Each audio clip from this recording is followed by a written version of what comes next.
السلام عليكم ورحمة الله وبركاته، معكم شباب طيبين، ورجعت لكم بمقطع جديد. طيب مقطع اليوم راح نشوف مباراة المغرب ضد فرنسا. المغرب ضد بطلة كأس العالم. طبعا فرنسا هي المنتخب الأقوى، لكن أنا أتوقع المغرب راح تفوز بنتيجة 1-0 بنفس السيناريو اللي فازوا فيه على البرتغال. هذا توقع وتمني في نفس الوقت. في نقطة إيجابية لمنتخب المغرب، إنه ما قد خسر نصف نهائي كأس العالم، إنه أصلا ما قد وصل. بس قبل ما نبدأ المقطع حط لايك، اشتركنا في التنبيهات، وبس بدون طرف قدم المقطع على طول. وبسم الله بدأت المباراة. فيو هرنانديز لاعب الميلان. الله يا جريزمان، الله ايش هذا؟ لا لا لا لا جيرو، يا الله شوف الهدف كمان. انت في جيبي قاعد اسولف عنك. والله ما يصير، والله ما يصير يا اخي. ايش ذا الهدف؟ والله هدف مو بس اسلك شيء في الحياه. قلت وارجع اقول فوز فرنسا هو هذا الشيء متوقع، ما في شيء جديد، بس الهدف يقهر. الله والله ابغى يسجلها. شوطة أناهي كانت رايحة على المرمى، والله لو صدها. ايه جيرو، هد جيرو أوه. في العارضة كويس. بغى يحسم المباراة من اول ربع ساعة. وين خلينا نستمتع على الأقل. في واحد قاعد عند المعلق قاعد يصفر، كل ما يصفر حسب الحكم قاعد يصفر. طيب انتهى الوقت الأساسي و5 دقائق وقت إضافي. زي ما شايفين هذا اللي انا قاعد اشوفه. فحرفيا ما لحقت اشوف اي شيء في الشوط الاول، بس حد الان ما جابوا هدف، وان شاء الله الشوط الثاني يكون شوط امتع واحسن بكثير، ونشوف اهداف اكثر كمان. ورجعنا لكم الشوط الثاني، والشوط الثاني كلام ثاني باذن الله. رجع المغرب. ايه مبابي، وين راح مبابي؟ اهدى مبابي، اهدى. لا كثير. شو الكلام هذا؟ دبوا بادي الشوط.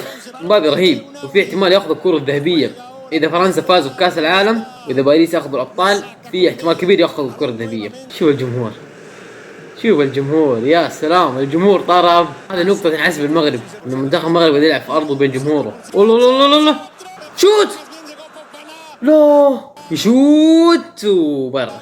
قاعد تضيع فرص خطيرة المغرب. يا سلام، شوت. ايش فيه؟ تتفرج في الكورة قدام الباب. اوه حليان مبابي انقطع. طبعا مبابي قاعد يغير الجزمة. حلوة يعرف، مو راضي تخش الكورة، مو راضي تخش. كل شيء لصالح المغرب الا الاهداف. وين اللعب، تاكا، فرص، ضغط، دفاع، هجوم، بس النتيجة 1-0. طيب فاول لفرنسا، فاول برا. يا ولد من كثر التصفير صفيت الحكم بس معه. تصفير مو طبيعي من الجمهور. طيب خطيرة امبابي وجول. من هذا دقوا نازل بدل عثمان. خلاص حسم المباراة. والله ما قصر المغرب، ما قصر، سووا اللي عليهم وزيادة. صراحة الهدف ينحسب لمبابي، كل شيء مبابي سواه، حتى هو شات في الأخير بس طلعت المدافع وسجلها اللاعب ذا اللي ما ادري من هو. طيب فاول المنتخب المغربي وباقي 5 دقائق على الوقت الاصلي. فاول، وللاسف مو هدف.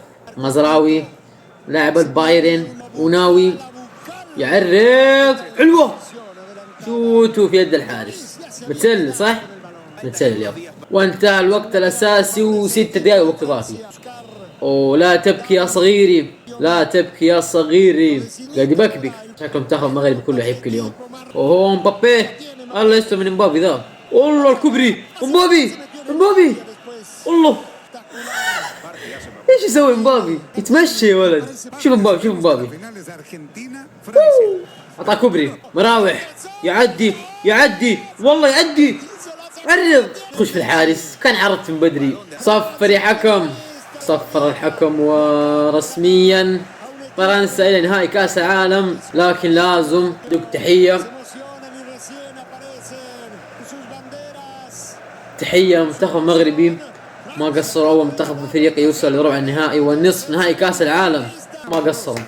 كان ودي اشوفه في النهائي بس ما عليه باذن الله الجايات. وانتهت المباراة، وللاسف المنتخب المغربي خارج بطولة كاس العالم، لكن ابدا ما قصروا ووصلوا نصف نهائي كاس العالم. وكان اصعب مشوار في البطولة مشوار المنتخب المغربي، صدوا مجموعتهم الصعبة وفازوا على البرتغال وفرنسا. هذا الحال يكفي. ورسميا النهائي بين الارجنتين وفرنسا. فرنسا في نهائي كاس العالم للمرة الثانية على التوالي، فهل فرنسا تسويه وتاخذها مرة ثانية على التوالي؟ عن نفسي ما اتوقع فرنسا بتاخذها، وتوقع كاس العالم للارجنتين. فهذا اللي بكم مقطع، حط لايك واشتركنا في التنبيهات. نشوف المقاطع الجايه. السلام عليكم.